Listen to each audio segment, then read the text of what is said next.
Hello, I'm Shelley Rothus, and I'm a different kind of victim. Today, part two of sloppy, hypocritical ageism. Ooh, this is gonna get really good.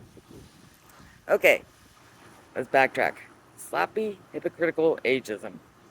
That's when we stereotype somebody based upon their age and make excuses or exceptions for ill behaviors that they chose to do.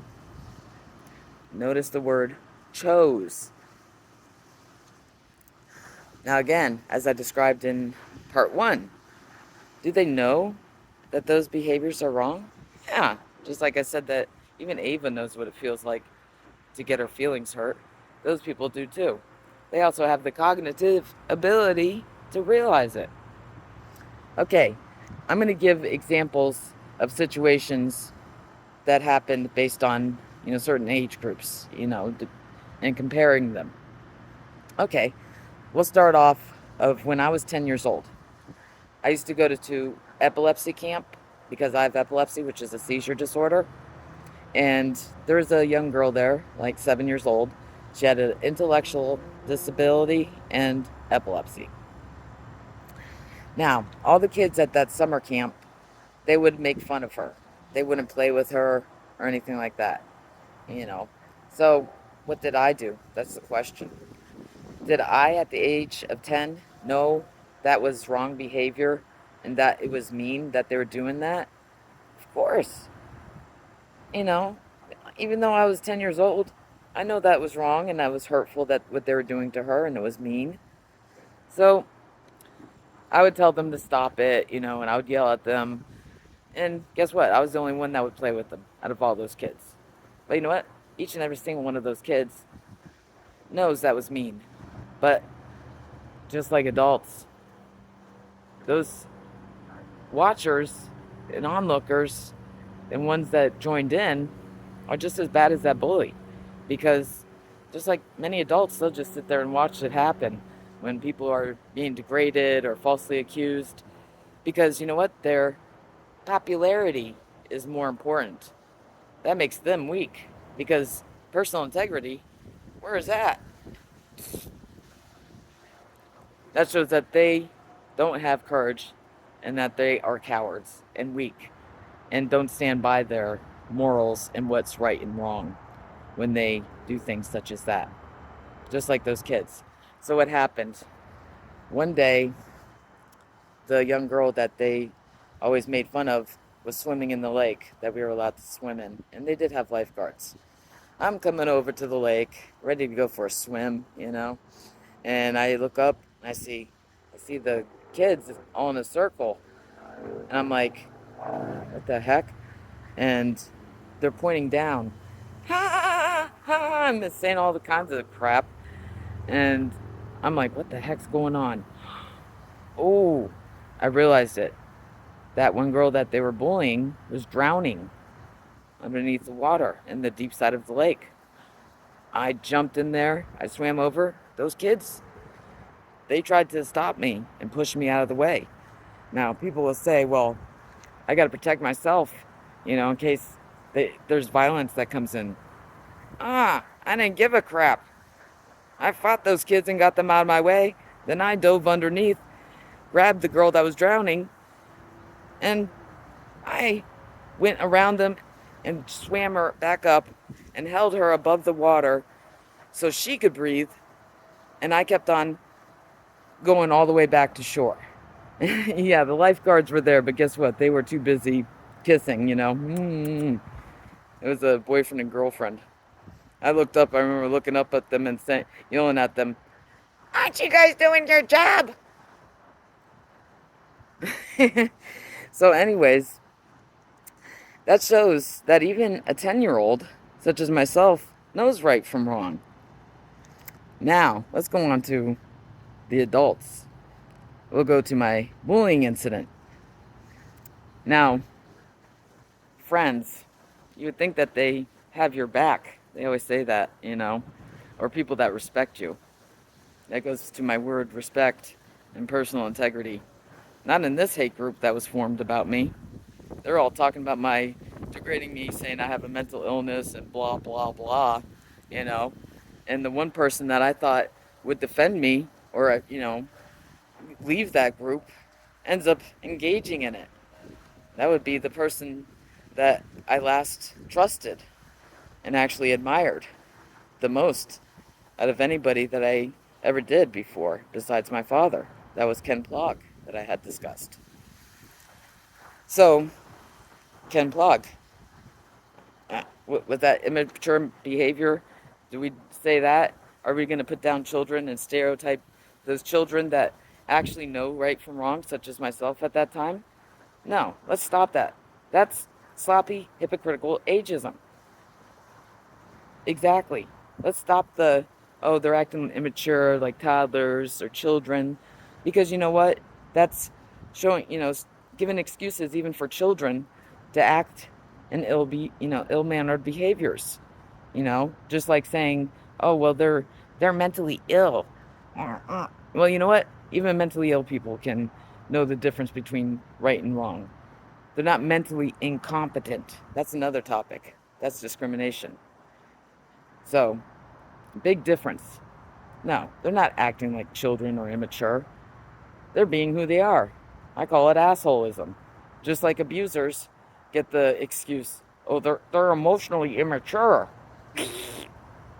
No, they're assholes. Because you know what? They were who they were even when they were kids. And now, you're the same person. They're assholes. Plain and simple. Not their age group. Stop stigmatizing age groups. Just like they say, oh, those millennials, oh, those boomers. You know what? That that places everybody in that age group, to be bad for those reasons. And is that true? No. Just like that certain someone had, stigmatized women to be all the same, as though we're all bad, as to why they automatically thought I would be the one lying over Pooty Loop. Same thing. So, that age group, let's see, Ken Plog, he's in his 50s.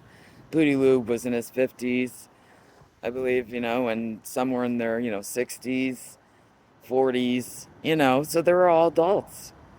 That's not immaturity. That's more like being assholes. Assholism. That's exactly what it is. Okay, next example. This also included adults. Now, adults. I had first gotten out and I moved into the apartments, and it was with more people, quite a bit of people.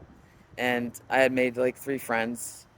And luckily this time, after the incident with Ken Plog, I decided to keep my boundaries a lot more thick, much more thicker, about who I stayed friends with and who I had relationships and how close I got with them. I treaded very slowly. So anyways, back to the situations that happened here. Okay, the first situation. I laugh about it now. It's funny because you would never expect something like this to happen. So what happened? Let's see. I was at my apartment at night, and a man that had also just moved in recently had come over to my place to introduce himself. So I'm thinking, okay, cool. So I let him in, and he ends up asking me if I like to masturbate. And I'm like, huh? I mean, I never ever expected somebody to ask me that, I'm sorry. Anyways, it's really shocking. Well, my friend Nina, she came up with the joke about it, which is, quite just as a joke, as funny, that I still laugh about. So basically, that, scenario is basically like someone going up to you saying, "Hi, my name is Joe.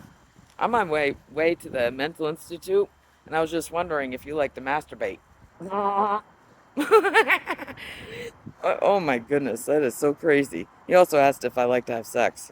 Wow. So anyways, that wasn't the part that bothered me. The part that bothered me is the parts where people started spreading rumors. This guy started, of course, talking and saying crap because he knew he probably realized that I was going to tell others and he didn't want to look bad. So these people started rumors about me and saying I'm lying about it, that it never happened, and to stay away from me, kind of crap, and blah, blah, blah. At the time, I was just about to meet, my friend Nina, and she was the one that told me this was going on. Now, Nina didn't say anything. She didn't stand up for me, even though she realized I was telling the truth. So, I ended up confronting the main head gossip crew people and, telling them what they did was wrong, and I stood up for myself. Okay, one of those people happened to be the person in the next situation that I'm going to discuss that happened here. Okay, one of those gossip bully women had asked me to watch her cat for her while she goes out of state. It's like, sure, and I did that. I did just that. I actually have witnesses of me taking care of that cat, and I did, really well, and he really liked me, and I really liked him. And she even checked up on me, so I have proof, because I sent pictures, videos of him, him getting fed, and, I even, cleaned him up because he had dry skin, so I, wiped him down with a face cloth with warm water and coconut oil. Anyways, she didn't even tell me how long she was going to be gone, which I didn't care. Everybody else was like, she didn't even tell you when she's coming back, I was like, whatever. So anyways, she came back, and 2 days later, she ends up texting me, accusing me of abusing her cat, saying he had some scratch on his neck. Well, even my friend Nina, that was over at the time, ex-friend, had seen the cat, scratching himself because he had dry skin.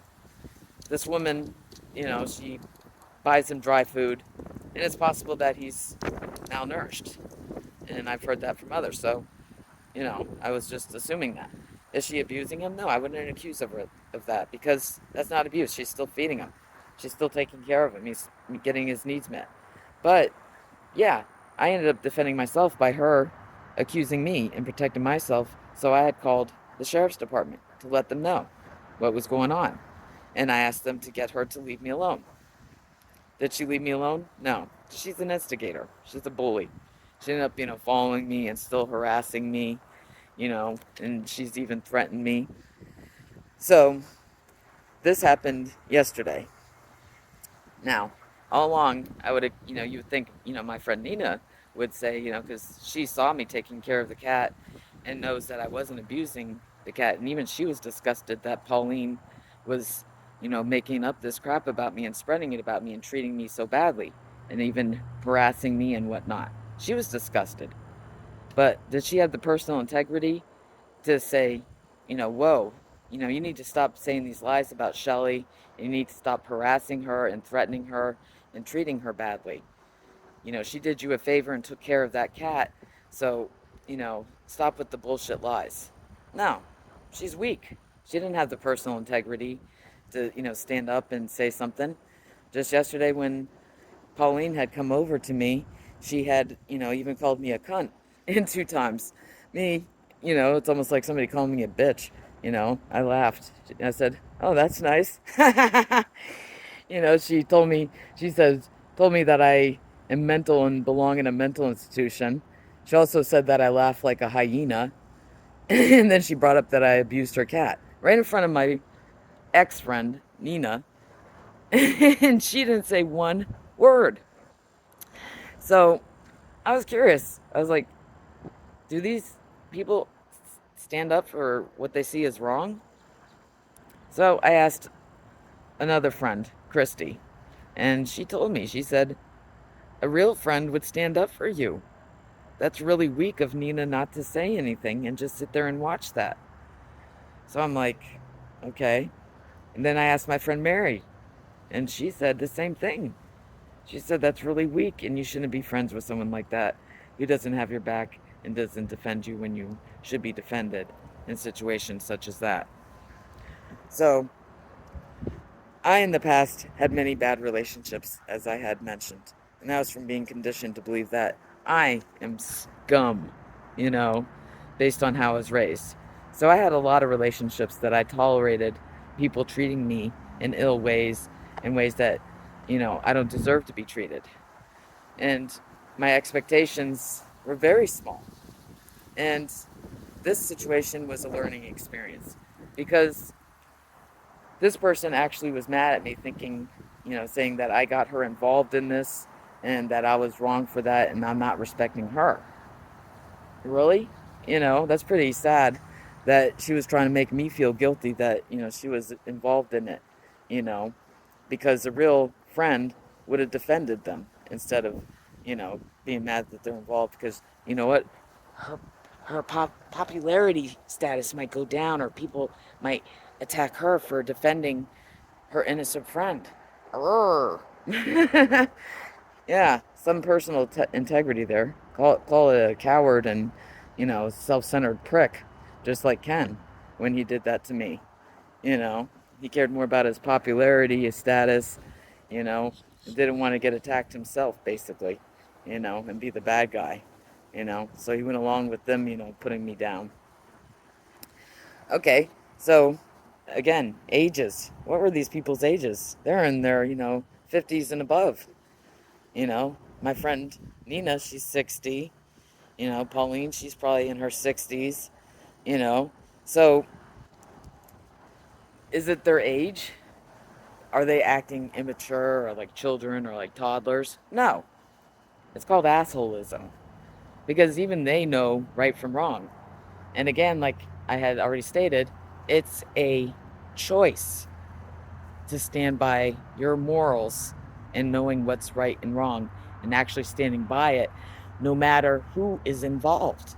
It takes even a bigger person who does it for somebody they don't even know. Like Nina's friend Gloria had confronted somebody who was degrading somebody with special needs just for the heck of it. She had told them, to knock it off.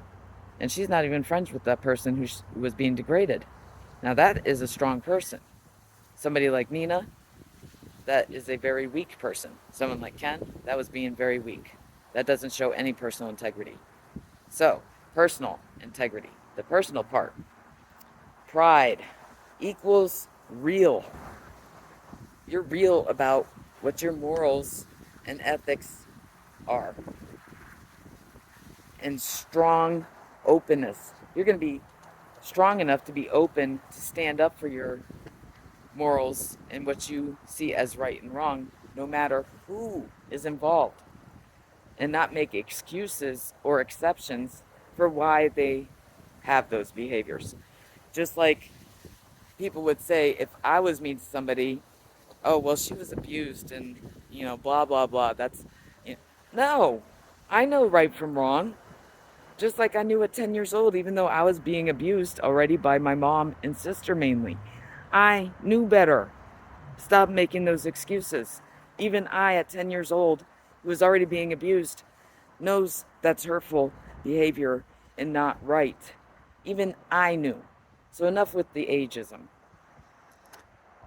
Not accepting ludicrous behaviors. I call them ludicrous because we do make so many exceptions and excuses based upon age or, their special needs or blah, blah, blah, their past history, their traumas.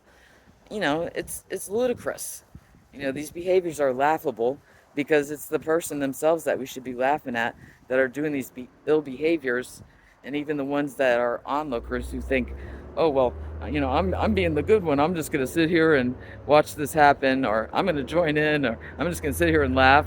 Just like those girls in the lake, laughing at the girl drowning. That would be those people, the onlookers, you know, and these other two situations, you know, with the adults, it's the same exact thing, the hate group and then the people here at where I live and like Nina and Pauline, the all the people that followed along with the head bullies and everything else, they're just as weak and cowards for going along with it and just standing there and watching. Because just remember, not one single person stood up and told those people, yo, that's not cool.